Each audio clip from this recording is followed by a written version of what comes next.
Kapatid, ito ang mabuting balita ng Panginoon. Pinupuri ka namin, Panginoong Hesukristo.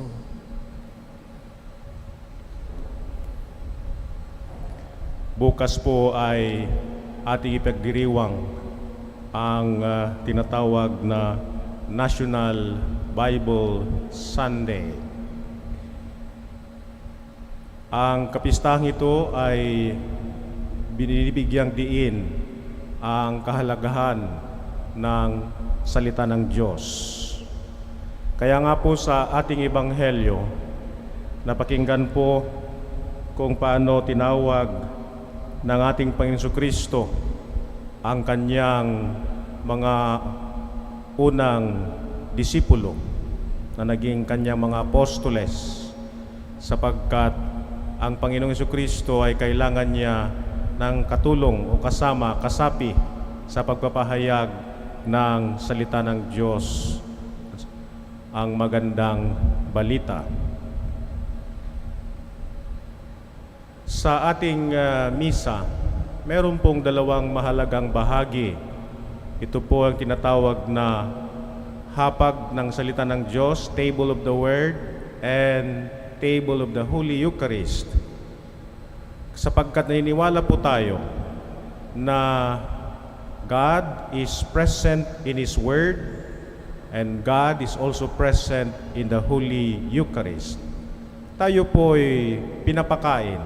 We are fed by the Word of God as well as the Holy Eucharist. Ito ang sustento ng ating buhay pang-spiritual o sustento ng ating kaluluwa. Kaya nga, pagkatapos na magmilagro ng ating Panginoon Jesucristo, the multiplication of the bread, sabi ng mga Israelita, mga Hudyo, if we make Jesus our King, then we will never go hungry because He will always be performing miracles, the multiplication of the bread. Kaya gusto nila maging hari si Jesus. Ano ang sagot ng ating Panginoon Jesucristo?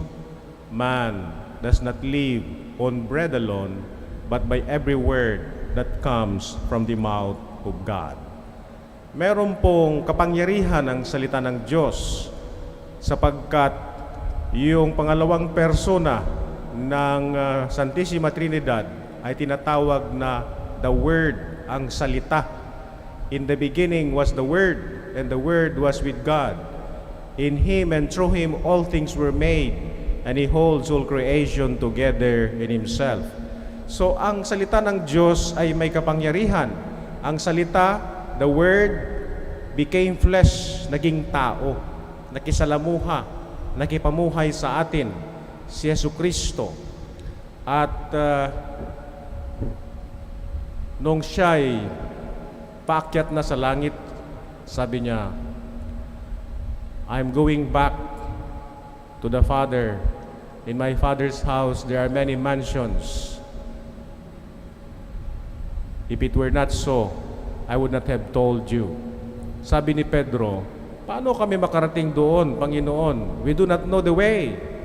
Anong sagot ng ating Panginoon Jesucristo? Ako ang daan, katotohanan at ang buhay. Walang makaparoon sa Ama kung hindi dahil sa akin.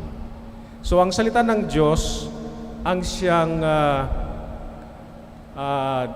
the life story of Jesus.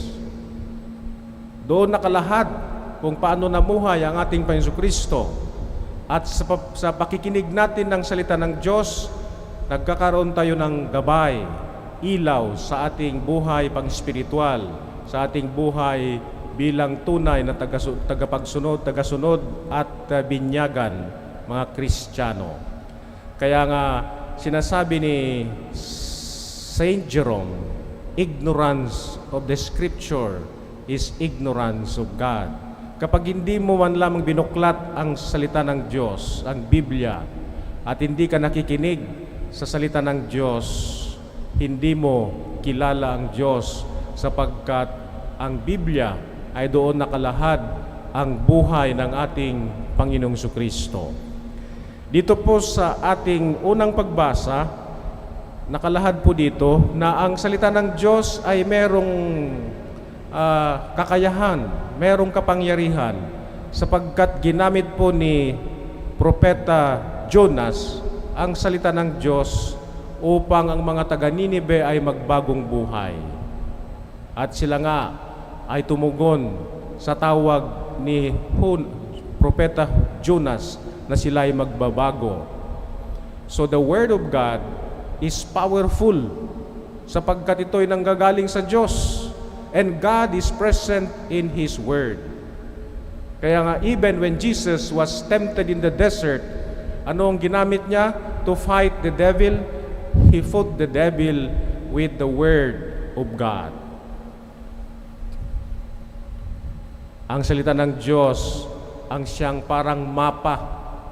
Kumbaga sa kasalukuyang panahon ay GPS. Madaling makarating sa iyong patutunguhan kapag ikaw ay may GPS. Alam niyo po yung piloto, kapag siya nagpapalipad ng eroplano, ay hindi naman siya nakadepende lamang sa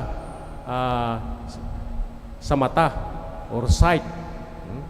The pilot does not depend only on sight because the plane has to cross continents, transcontinental flight. It crosses the vast Pacific Ocean. Hindi pwedeng sight lamang ang gagamitin ng piloto sa pagpapalipad ng eroplano. The pilot has to constantly communicate with the technician at the control tower or the radar system. The radar guides the pilot in his flight path, especially when the pilot attempts to land the airplane and where to land the airplane in the airstrips. He has to constantly communicate with the technician at the control tower, and the control tower is guided by the radar system. Constant communication to avert any impending disaster or accident. Parang ganyan po ang salita ng Diyos. Binibigyan po tayo ng gabay.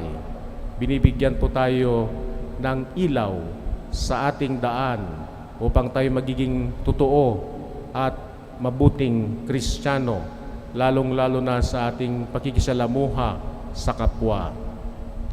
Dito po sa ating ebanghelyo, tinawag po ng Panginoon Jesucristo ang kanyang mga unang alagad.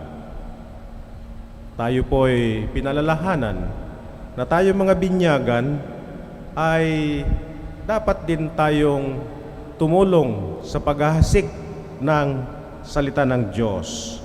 Alam niyo po, in 2019, there are around 1,313,278 Catholics all over the world. At ilan po ang mga pari? There are only around 414,582 priests all over the world. So ang average ay for every 14 to 20,000, meron pong isang pari. Sa kasalukuyang panahon ay meron pong lack of vocation. Hindi na po maraming mga kabataan ang gustong magpari.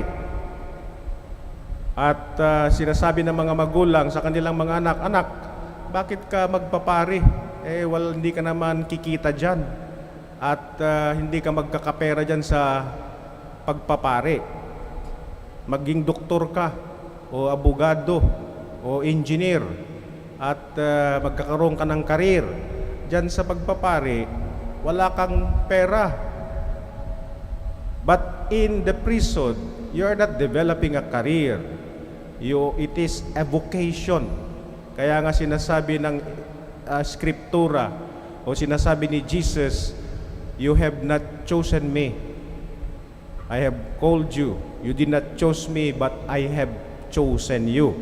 Many are called, but few are chosen." Dito po sa Pilipinas, mayroong kakulangan ng mga madre at pare. Bakit kailangan natin ng mga pare at madre? sa ating ebanghelyo, sinasabi na sila kami, ang mga katulong ni Kristo sa pagpapalaganap ng magandang balita at paalalahanan ng mga tao na merong buhay na walang hanggan, na dapat lahat tayo ay bigyan ng gabay upang makarating tayo sa buhay na walang hanggan, pagpapakabuti, pagpapakabait, at marunong makipagkapwa-tao. Alam nyo, yung pari ay parang inhinyero yan. Gumagawa siya ng daan o tulay patungo sa Diyos. Yung pari ay parang doktor niyan, sapagkat ginagamot niya ang ating mga kaluluwa. Yung pari ay parang abogado, sapagkat dinidepensahan niya ang mga nasasakdal, yung mga nagkakasala. Pinapatawad niya ang mga kasalanan sa ngalan ni Kristo. I forgive you in the name of the Father, the Son, and the Holy Spirit. Kaya yung mga pare at mga madre ay hindi nag-aasawa, sapagkat in the next life, people are no longer given to marriage. So, yung pare, yung madre ay parang simbolo, sakramento, paalaala. Tuwing nakikita mo yung pare at madre, paalaala na there is more to life than this life. Sapagkat yung pare at madre o yung mga relihiyoso at relihiyosa, they are witnesses of the kingdom to come. At sila po ang mga gabay natin upang makarating tayo sa ating patutunguhan. Sapagkat ang Diyos ang siyang lumikha sa atin at siya rin ang ating patutunguhan. And so, my dear brothers and sisters, in this Mass, let us pray for more vocation to the priesthood, to religious life. At dapat din nating tulungan ang mga naghahangad magpari through our prayers, through our material support, and vocation usually comes from good families, holy families. Vocation comes from parents who are faithful to their Christian calling. Sa magitan na magandang halimbawa ng mga magulang, marami po ang mga nagkakaroon ng inspirasyon na tumugon sa tawag ng Panginoon.